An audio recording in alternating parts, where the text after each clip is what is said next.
Welcome once again बच्चों, हमारी पाठशाला में तुम्हारा फिर से स्वागत है। एक्चुअली पिछला जो मैंने वीडियो तुम लोगों के लिए पोस्ट किया था, उसके बाद बहुत वेरीड किस्म के रिएक्शंस, ओपिनियंस, एडवाइजरीज़ मेरे पास आई और इन ए नटशल उन सब का यही निकल कर के आया कि सर आप मशीन तो बाद में पढ़ाइएगा, पहले हमारे बेसिक्स को आप क्लियर कीजिए।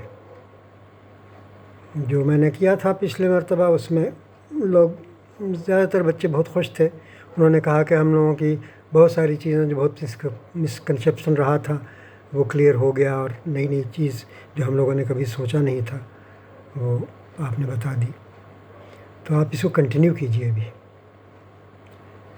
तो मेरी भी जहन में यह बात आई कि देखो बेटा, इलेक्ट्रिकल मशीन समझो कि एक बहुत बड़ी बिल्डिंग है। अब वो मज़बूत बन सके उसके लिए बहुत ज़रूरी है कि उसका फाउंडेशन बहुत मज़बूत हो। फाउंडेशन के बग़ैर उस पर तुम खड़ा कर दोगे स्ट्रक्चर तो वो कभी न कभी कोलैप्स कर ही जाएगा, सस्टेन वो कर ही नहीं सकता है। ये जो हम लोग रट रटा करके चले जाते हैं ना, उससे एग्ज़ाम नहीं, कॉम्पिटिटिव एग्ज़ाम क्लियर करने की उम्मीद बहुत कम है। ऐसे तो किस्मत की बात है भाई, कोई तुक्का लगा करके ऐसे ही ABCD कर दे और क्वालिफाई कर जाए तो वो दूसरी बात है, लेकिन that might be an exception but it can never be the rule. तो मेहनत तो आपको करनी पड़ती है, तभी उसका फल मिलता भी है। तो मैंने भी सोचा कि हाँ, ये बच्चे जो चाह रहे हैं उसके लिए मुझे भी तैयार हो जाना चाहिए। बहुत से बच्चों ने ये कहा कि आप फेसबुक बोल रहे हैं सर, हम तो फेसबुक पर आते ही नहीं हैं, तो हम क्या जाने कि फेसबुक पर आपने क्या किया, उसको यूट्यूब पे आप बताइए ना। तो ये बात भी मेरी जायज़ लगी उनको कि हर आदमी फेसबुक पर नहीं होता है, और मैं रेफ़र कर रहा था कि फेसबुक पर जाकर के डायग्राम देख लो, ये करो वो करो। तो मैं भी कन्विंस हो गया कि ठीक है, तो फेसबुक पर जो चीज़ें मैंने डाली हैं उनका थोड़ा सा डिस्कशन यहाँ भी मैं कर देता हूँ। तो ये वीडियो उसी नियत से मैं कर रहा हूँ। तो फेसबुक पर जो मैंने चीज़ें डाली थी बेटा, उसमें शुरू में मैं एक सवाल जो हमेशा मैं बिल्कुल शुरू में पूछता हूँ, हर बच्चे से पूछता हूँ, और आज से नहीं पूछता हूँ, मैं समझता हूँ कि से 38 साल से पूछता हूँ। 1982 में मैं नेशनल पावर ट्रेनिंग इंस्टीट्यूट में तुमको बताया था कि मैं काम करता था, डिप्टी डायरेक्टर था वहाँ, और पावर इंडस्ट्री के जो इंजीनियर्स थे वो ट्रेनिंग के लिए आते थे। तो एक NTPC का बैच था जिसका ओपनिंग क्लास मुझे ही लेना था, मैं कोऑर्डिनेटर भी था। तो उस बैच में मैंने पहला सवाल किया जो मैं आमतौर पर पूछता था सबों से। मैंने पूछा था कि एक इनकैंडेसेंट लैंप है जिसको तुम लोग बल्ब कहते हो, एक इनकैंडेसेंट बल्ब है जिसकी रेटिंग लिखी हुई है 230 वोल्ट्स 100 वाट्स। तो इसका पावर कंजम्पशन 115 वोल्ट्स पर क्या होगा, ये सवाल दिया। मैं ये सोच रहा था कि इसका जवाब 5-7 सेकंड में आ जाना चाहिए। मैं इंतज़ार करता रहा, पूछता रहा कि भाई निकला। सब चुप। आखिर में 5 मिनट के बाद एक लड़का, अब जाहिर है उसका नाम मुझे याद रह गया इसलिए वो पहला बच्चा था जिसने जवाब दिया कि sir it would be 25 watts. तो एक तरफ तो खुशी हुई कि 25 वाट आंसर सही आ गया, लेकिन दूसरी तरफ ये फिक्र भी हुई कि इतनी देर क्यों लगाई इसने। तो मैं उसके डेस्क पर चला गया। उस लड़के का नाम था VYLSSV प्रसाद, आंध्रा का बच्चा था। तो मैंने देखा कि उसने 100 वाट और 230 वोल्ट्स पे P = V²/R से रेजिस्टेंस का वैल्यू कैलकुलेट किया, उसके बाद उस रेजिस्टेंस के वैल्यू को सब्सटीट्यूट किया 115 वोल्ट्स पे, और P is equal to V square by R फिर से कैलकुलेट किया, और तब जा कर के 25 वाट आंसर लाया। अब ये सोचो कि मैं 1982 की बात कर रहा हूँ। उस वक्त जितने भी इंडिया के क्रीम बच्चे होते थे वो या तो अमेरिका वगैरह बाहर पढ़ने के लिए चले जाते थे, उनको तो छोड़ दो। जो इंडिया में रहते थे और नौकरी करना चाहते थे वो या तो एनजीसी में जाते थे या एनटीपीसी में आते थे, और ये एनटीपीसी का बैच था जिसकी ट्रेनिंग बदरपुर डिवीज़न के हमारे एनपीटीआई में हो रही थी। उस ज़माने में पावर इंजीनियर्स ट्रेनिंग सोसाइटी कहलाता था, बाद में एनपीटीआई वो बन गया। तो मेरे दिमाग में ये बात स्ट्राइक की। अब ये सोचो 1982 का बैच था, तो आज के मुकाबले में जिस डिस्ट्रैक्शन आज तो बहुत ज़्यादा है ना, उस ज़माने में कम रहा होगा, तो एक्सपेक्ट किया जाता था कि बच्चों को पढ़ाई की तरफ ध्यान होता होगा। मैंने सोचा कि अगर इतना कंसेप्ट इन लोगों का वीक है कि 5 मिनट इस सवाल के जवाब में लगा रहे हैं, तो मेरे जैसा आदमी को प्योर एकेडमिक्स में जाना चाहिए। अब ये मौका मुझे मिला 11 साल के बाद, जब जामिया में रीडर की पोस्ट एडवर्टाइज़ हुई और मैंने अप्लाई किया। वो कहानी अलग है, उसको छोड़ दो अभी। तो मैंने कहा कि ये इतनी देर इसने लगा दी, क्या इसको किसी ने कभी ये नहीं बताया कि वो जो कल मैंने तुम्हारे वीडियो में बताया था, सेंस ऑफ प्रोपोर्शनैलिटी की अंडरस्टैंडिंग बिल्कुल नहीं है। अरे भाई, इनकैंडेसेंट बल्ब है, उसका रेजिस्टेंस अगर कांस्टेंट मान लो तो P is equal to V square by R हुआ। आर कांस्टेंट है तो P वेरीज वी स्क्वायर हो गया। सीधी सी बात है। स्क्वायर ऑफ द वोल्टेज से पावर चेंज होता है, तो तुम वोल्टेज को आधा कर दोगे तो पावर 1/4 हो जाएगा। 100 वाट का 1/4 25 वाट होता है। तो ये जवाब तो ऑटोमेटिकली दिमाग में 5-7 सेकंड में आ जाना चाहिए था, लेकिन नहीं आया। तो कोई ना कोई तो प्रॉब्लम था, उस वक्त था, और अब तो और ज़्यादा बढ़ गया है। तो यही सवाल मैंने इस बार भी तुम्हारे फेसबुक वाले में शुरू ही में दिया था, और वही हुआ। ज़्यादातर बच्चों ने मैंने गलत जवाब दिया, कुछ ने दिया तो बहुत लंबा चौड़ा करके दिया। जो मुझसे पहले पढ़ चुके होंगे कहीं भी, उनको मेरी बात अगर याद थी तो उन्होंने सही जवाब क्विकली दे दिया। लेकिन वो एक्सेप्शन था, वो रूल तो नहीं था। बहुत सारे बच्चे जो मुझसे नहीं पढ़े हैं वो तो उस डायरेक्शन में सोचते ही नहीं, वो वैसे ही जवाब देते। तो मैं इसीलिए मैंने सोचा कि इस चीज़ को और डिटेल में जो मैंने फेसबुक पर डाला है उस पर डिस्कस कर लिया जाए तो अच्छा है। तो मैंने इसका फॉलोअप क्वेश्चन दिया कि भाई अब ये बताओ कि एग्जैक्टली 25 वाट्स होगा या 25 वाट से थोड़ा ज़्यादा होगा या थोड़ा कम होगा, और वजह भी बताओगे। अब सब लड़के गड़बड़ा गए, बड़े लोग भी गड़बड़ा गए। कोई जवाब दे के कम होगा, कोई जवाब दे के वही रह जाएगा। तो बहरहाल उसका जवाब मैंने फेसबुक पे दे दिया था। आज यूट्यूब पे भी दे देता हूँ ताकि जो बच्चे फेसबुक का एक्सेस न रखते हों वो जान जाए।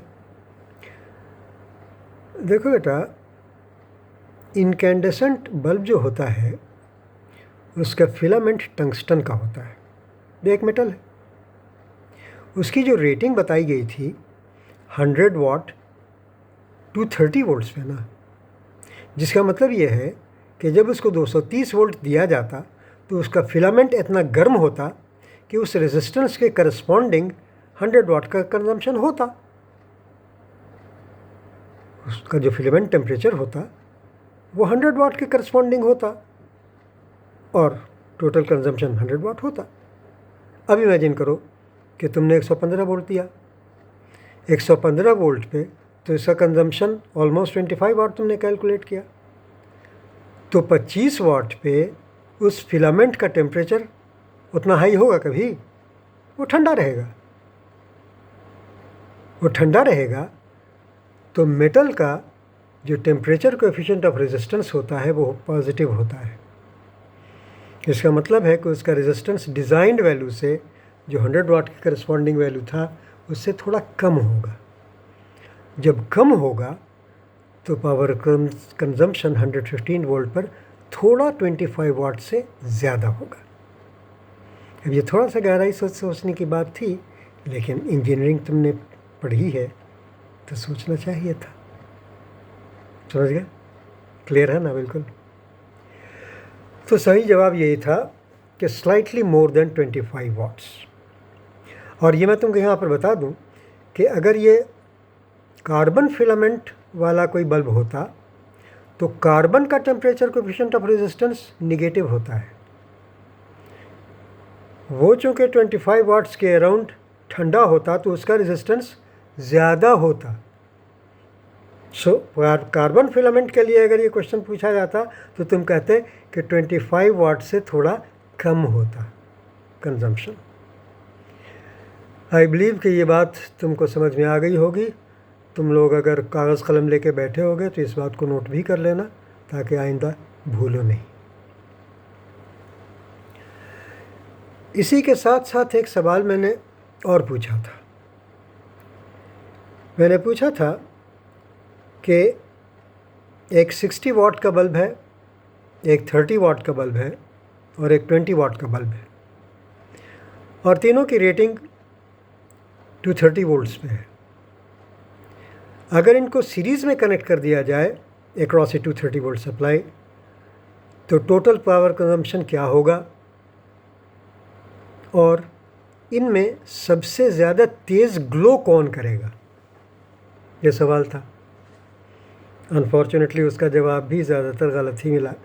जो बच्चे मुझसे पढ़ चुके थे कहीं उन्होंने कुछ रिकॉल किया तो कुछ पार्शली सही दिया, कुछ का जवाब टाल गए, ऐसा ही रहा। अब मैं तुमको जवाब बता देता हूँ। पहले तो इसको फिलोसफिकली सोचो ये कि इंडिविजुअली जो बल्ब्स थे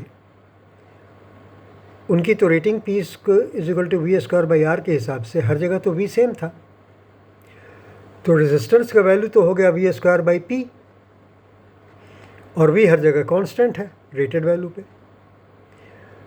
तो R is inversely proportional to the power rating हो गया, जिसका मतलब ये है कि सबसे कम रेजिस्टेंस 100 वाट के बल्ब का हुआ,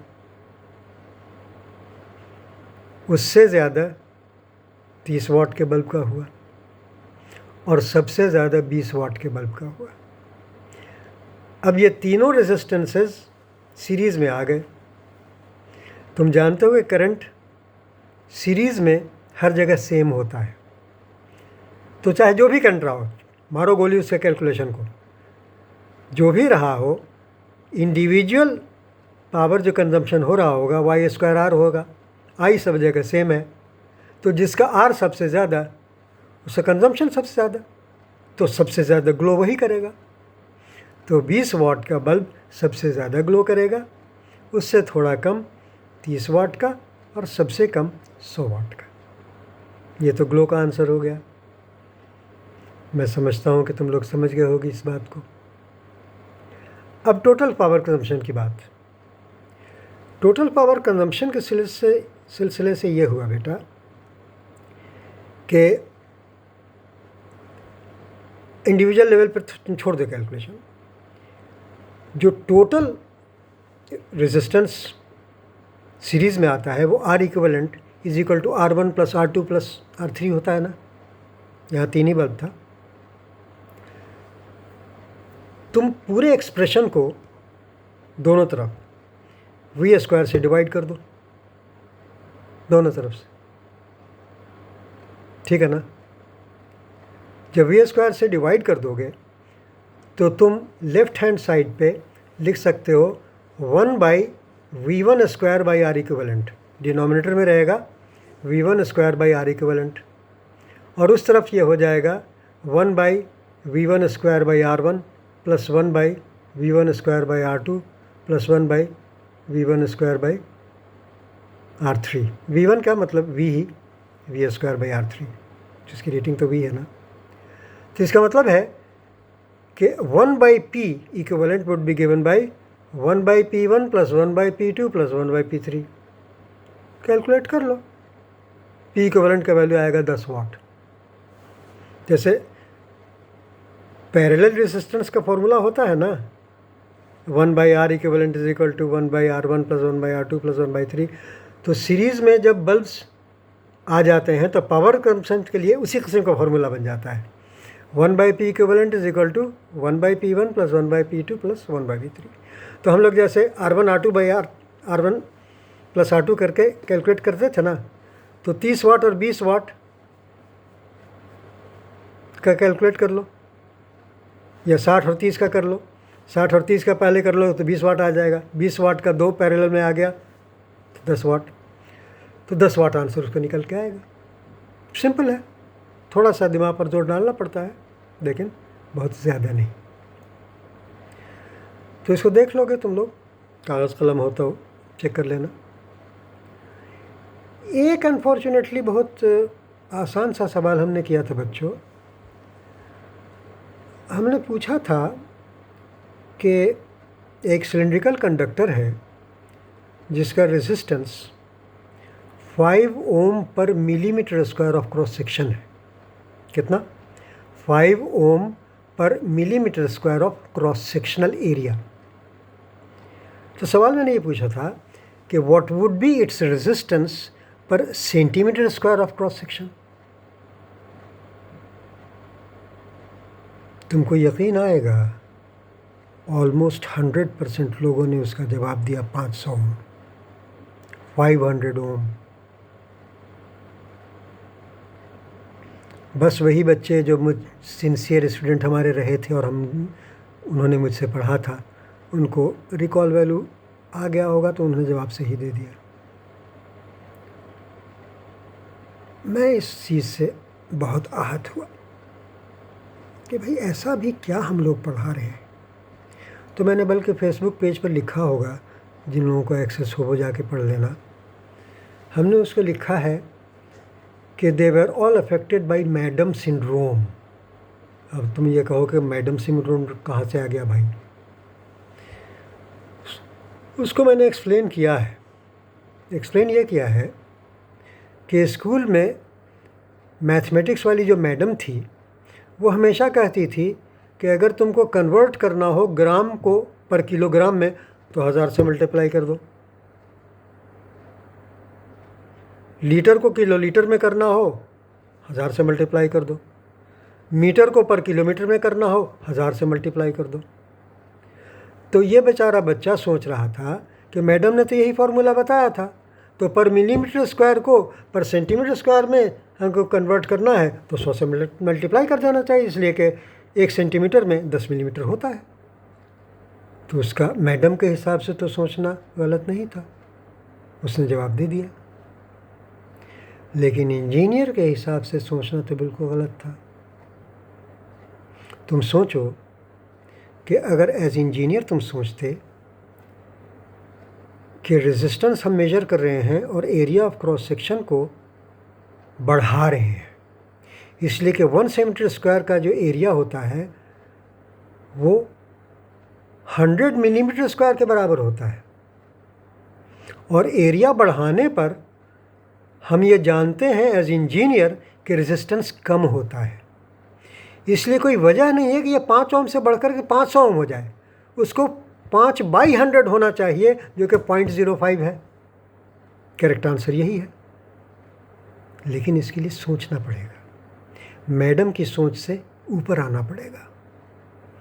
आपको ये देखना पड़ेगा कि अब ये जो क्वांटिटी आने वाली है वो ज़्यादा होना चाहिए, कम होना चाहिए। तो मल्टीप्लायर वो लगाइए जो आपके उस इंक्विजिटिवनेस को सेटिस्फाई कर दे। ज़्यादा होना चाहिए तो बेशक एक फिगर से मल्टीप्लाई कर दीजिए जो उसको ज़्यादा कर दे, कम करना हो तो डिवाइड कीजिए। बात समझ में आई? अब इसी से क्यों लेते हुए मेरा रिलेटेड क्वेश्चन था। मैंने पूछा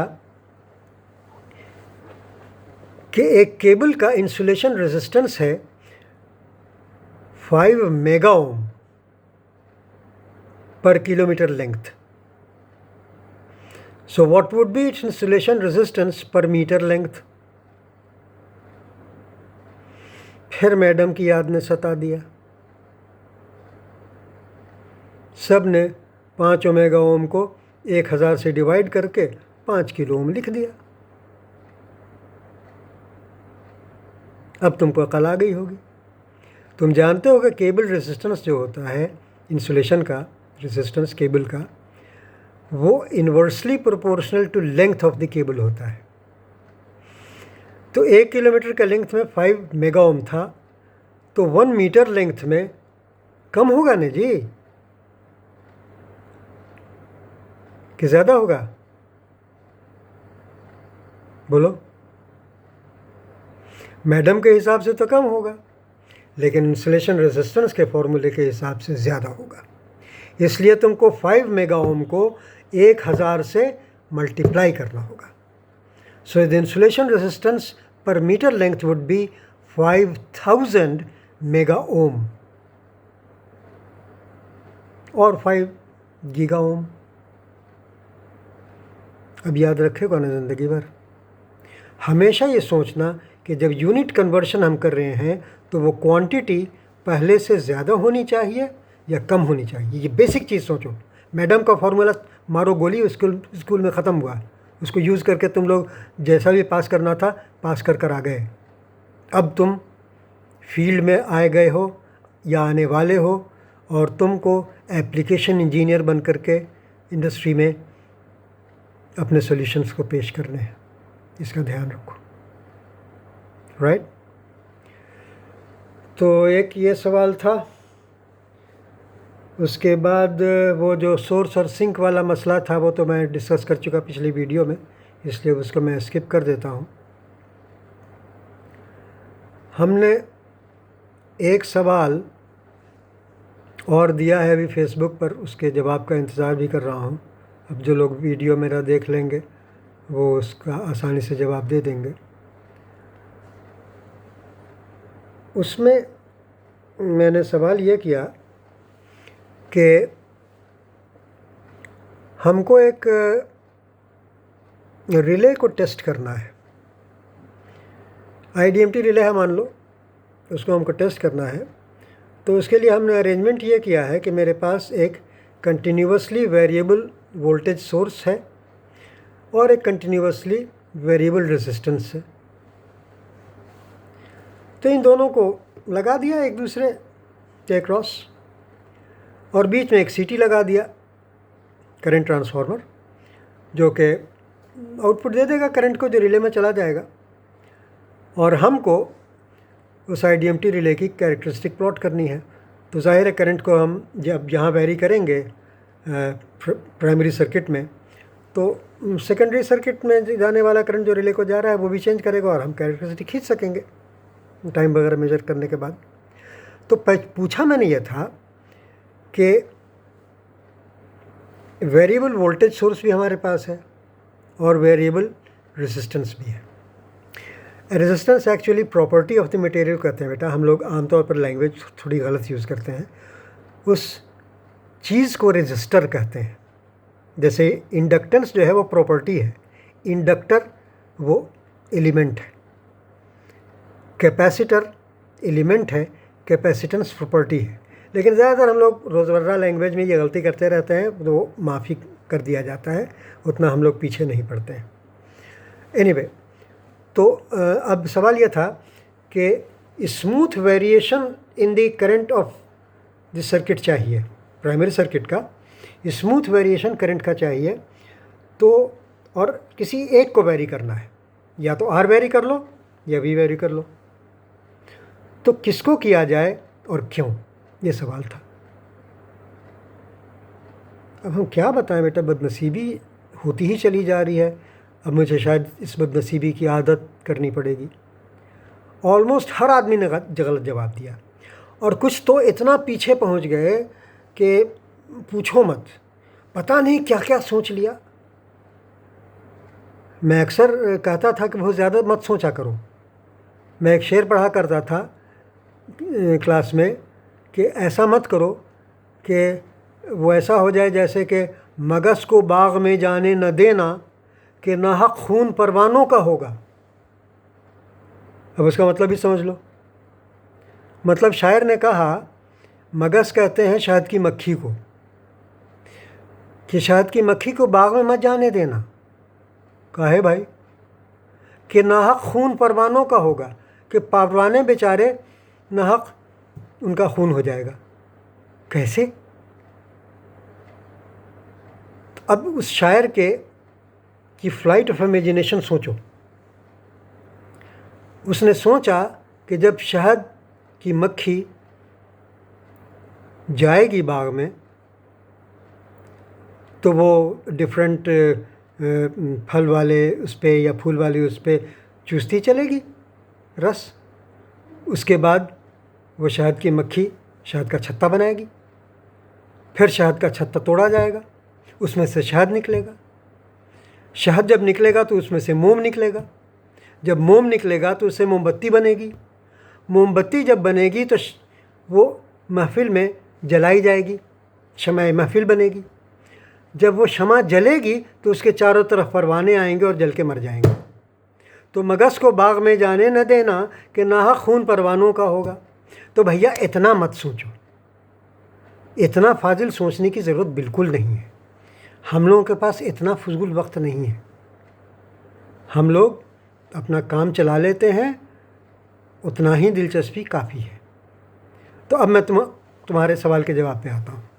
मैंने यही पूछा था ना कि आई को कंट्रोल ऐसा करना है कि आई का स्मूथ वेरिएशन तुमको नज़र आ जाए। तो तुम जानते हो ना कि आई = V/R होता है। तो मान लो कि तुमने R को कांस्टेंट कर दिया वहाँ और V को कंटिन्यूसली वेरी किया।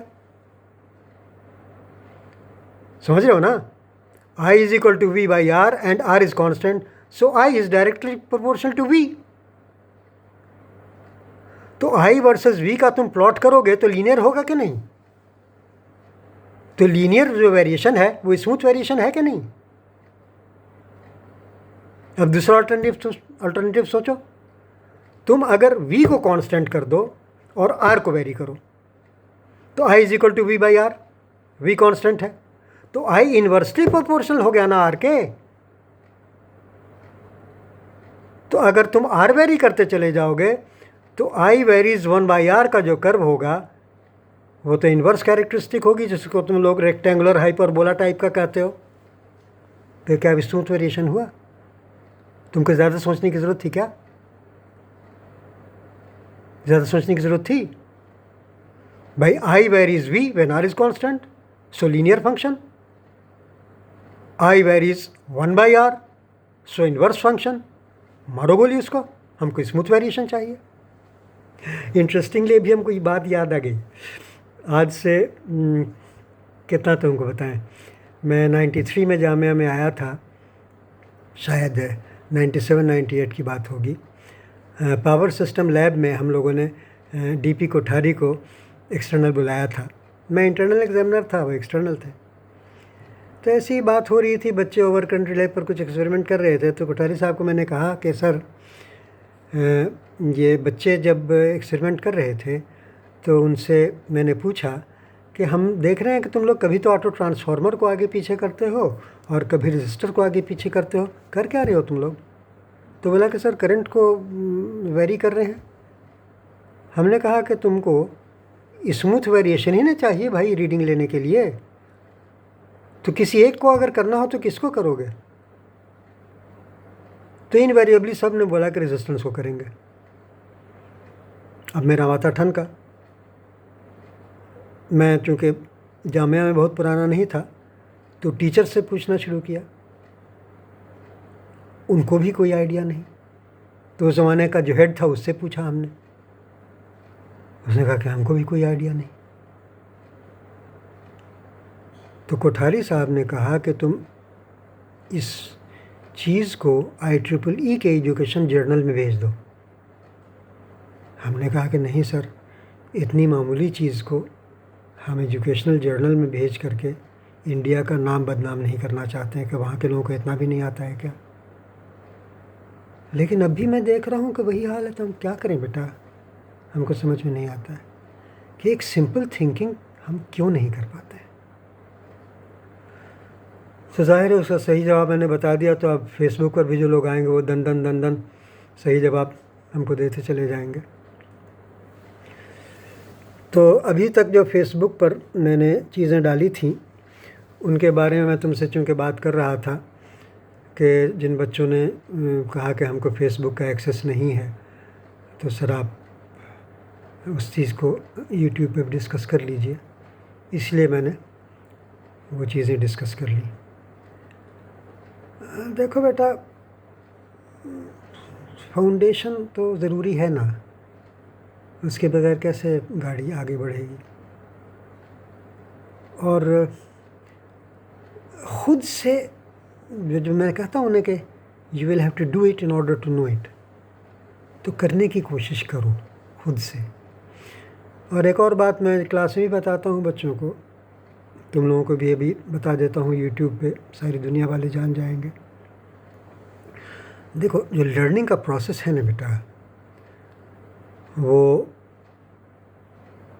ज़्यादा क्विक होता है, ख़ास तौर से स्किल की जो लर्निंग होती है वो ज़्यादा क्विक होता है जब उसमें इंसान के जो बेसिक सेंसेस है ना उनका इन्वॉल्वमेंट हो। अब बेसिक सेंसेस क्या क्या हैं?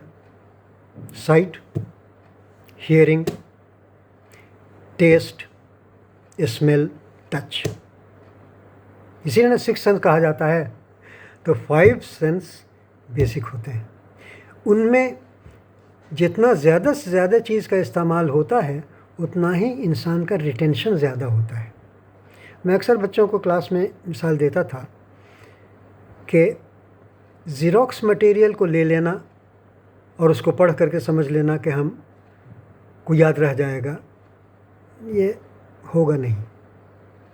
इसलिए कि तुम्हारे पास तो किताबें हज़ारों हैं, हज़ारों पन्ने रंगे हुए हैं।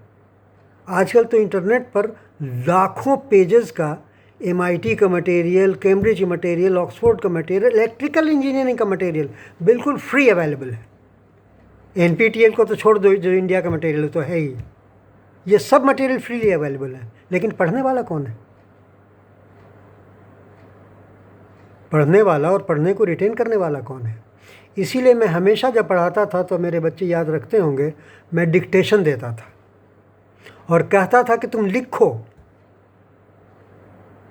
मेरा ज़ीरोक्स किया हुआ मटेरियल मार्केट में अवेलेबल है, तुम ख़रीद सकते हो और ख़रीदते होगे, और तुम्हारे सामने रखा हुआ होगा। जिनके सामने रखा हुआ होता था उनको भी मैं कहता था कि तुम बंद करो और अपने हाथ से लिखो,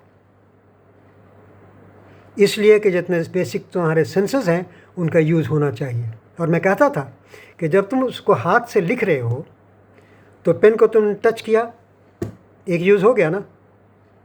उसके बाद लिखा तो देखा आँख से। अगर कुछ आहिस्ता आहिस्ता बोल कर लिख रहे हो तो कान ही बात चली गई, 3 सेंस यूज़ हो गया। अब उसके बाद मजाक की बात है, मैंने कहा कि अगर तुम्हारी इंक खुशबूदार है तो सूंघ लो, स्मेल आ गया, और अगर मज़ेदार है तो चाट लो, टेस्ट भी आ गया। तो जब पांचों चीज़ हो जाएगी तो इस चीज़ को तुम कभी भूलोगे नहीं। तो इसलिए कोशिश यही किया करो कि अपनी चीज़ें जो नोट्स के तौर पर तैयार करते हो उसको खुद से लिखने की कोशिश किया करो, उसका रिटेंशन कहीं ज़्यादा होता है। तुम बहुत मुश्किल से भूलोगे उस चीज़ को।